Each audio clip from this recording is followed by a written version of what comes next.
কেউ কি বলতে পারবা সূচক কি? শক্তি বা ঘাত। আসলে ব্যাপারটা কি? পাওয়ার। একটি রাশিকে যতবার গুণ করা হয় তা হলো তার সূচক। এ কে কয়বার গুণ করেছি? 3 বার। একটি রাশি বা সংখ্যাকে যতবার গুণ করা হয় তা হলো তার সূচক। ঠিক আছে, তাহলে এখানে এই 3 কি, আর যে রাশিটাকে গুণ করা হয় এটাকে বলা হয় ভিত্তি। কি বলা হয়?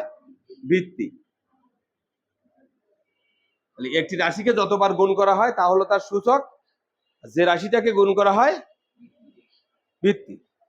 একই রাশি কিন্তু, ঠিক আছে, একই রাশি যতবার গুণ করা হয় সেটা তার সূচক, এবং সূচককে আরেক নাম আছে কি?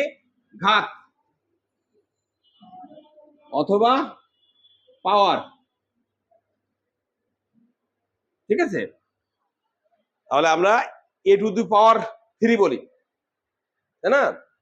আমরা এ কে n বার গুণ করলাম, তাহলে এ টু দি পাওয়ার n হবে, a to the power n, এইভাবে পড়তে হবে, তাই তো? এখন সূচক কিছু নিয়ম মেনে চলে। আমরা সূচকের কিছু সূত্র আমরা দেখবো এখন।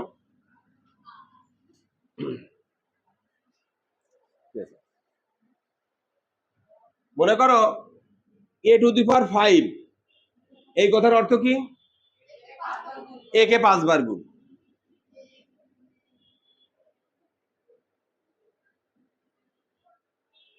এ টু দি পাওয়ার 2, এটার অর্থ কি? এ কে 2 বার গুণ, ঠিক কি না? এখন আমি যদি বলি এ টু দি পাওয়ার 5 গুণ এ টু দি পাওয়ার 2, তাহলে আমরা কি করব? এ টু দি পাওয়ার 5 মানে এ কে 5 বার গুণ করব,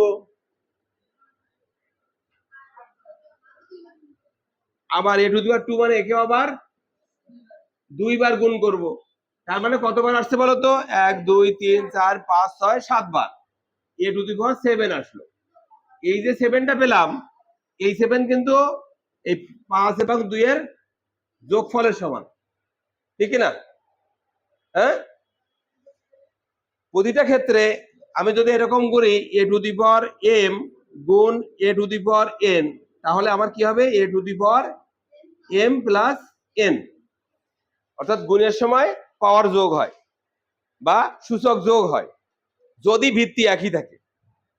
যদি ভিত্তি একই থাকে গুণের সময় পাওয়ার যোগ হয়, ঠিক আছে?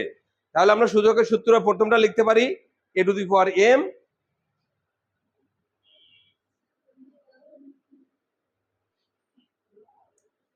এ to the power m into a to the power n। m এবং n যে কোনো সংখ্যা হতে পারে, তাই তো? এও যে কোনো সংখ্যা হতে পারে, equal to a to the power m plus n। বুঝছো? নেক্সট আসি, যদি এমন হয় যে 5 to the power 3 by 5 to the power 2, তার মানে এখানে 5 3 বার গুণ করেছে কিনা, আর ভাগ হয়েছে,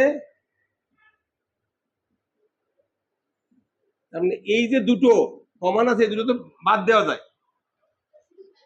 শুধু 5 হয় বা 5 টু দি পাওয়ার 1 হয়, 5 টু দি পাওয়ার 1 যা 5 তাই।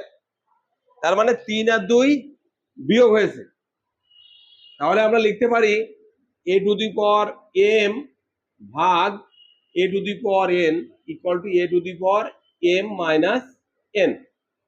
লিখতে পারি কিনা?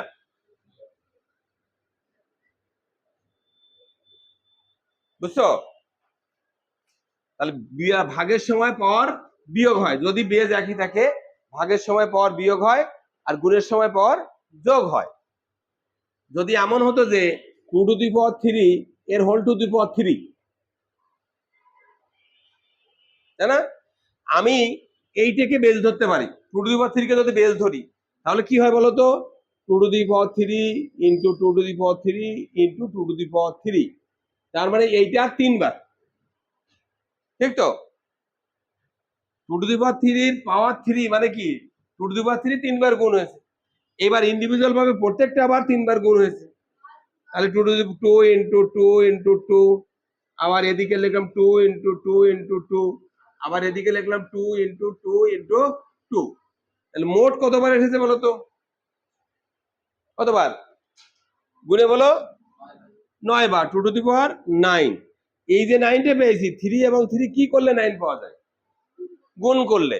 তাহলে আমরা আরেকটা সূত্র লিখতে পারি, a to the power m এর whole to the power n equal to a to the power m n।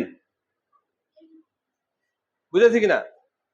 a to the power m এর whole to the power n equal to a to the power m n, মানে m into n।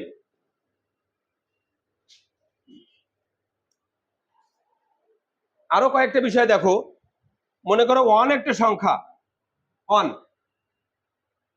1 কে আমরা যে কোনো একই সংখ্যার ভাগফল আকারে লিখতে পারি, 5/5, 6/6, 9/9, তাই না? একই জাতীয় রাশির ভাগ আকারে লিখতে পারি। তাহলে আমি 1 কে কি এটা লিখতে পারি কিনা, a to the power m by a to the power m, কাটাকাটি করলে তো 1 হবে, ঠিক কিনা? এটাকে আমরা যদি সূচকের সূত্র ভাঙাই, যেহেতু বেজ একই, তাহলে পাওয়ার কি হবে? বিয়োগ হবে, a to the power m বিয়োগ a to the power m বিয়োগ m, তাই না? তাহলে m এর থেকে m বাদ দিলে কত হয়? 0 হয়, ঠিক কিনা? অতএব আমরা লিখতে পারি a to the power 0 equal to 1। আমরা আরো একটা সূত্র পেলাম, a to the power 0 equal to 1। কেন হলো বুঝছে? কেন হলো কি আমরা বুঝেছি?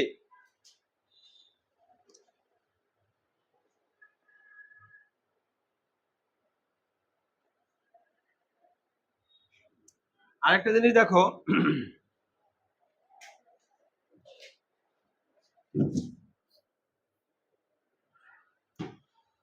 মনে করো তোমাকে বলা হলো 1 by a to the power m, 1 by a to the power m বলা হলো, এইটার মানটা কেমন? আমি এখানে এই 1 ইকুয়াল টু কি লিখতে পারি? a টু দি পাওয়ার 0 লিখতে পারি, a to the power 0 by a to the power m লিখতে পারি কিনা? Equal to a to the power, এটা ভাগ আছে না, ভাগের সময় পাওয়ার কি হয়? হ্যাঁ, 0 মাইনাস m, তার মানে কত হয়? a to the power minus m। হ্যাঁ, এটাও আর একটা সূত্র আসতে পারে এরকম, a to the power minus m equal to 1 by a to the power m। বুঝেছো?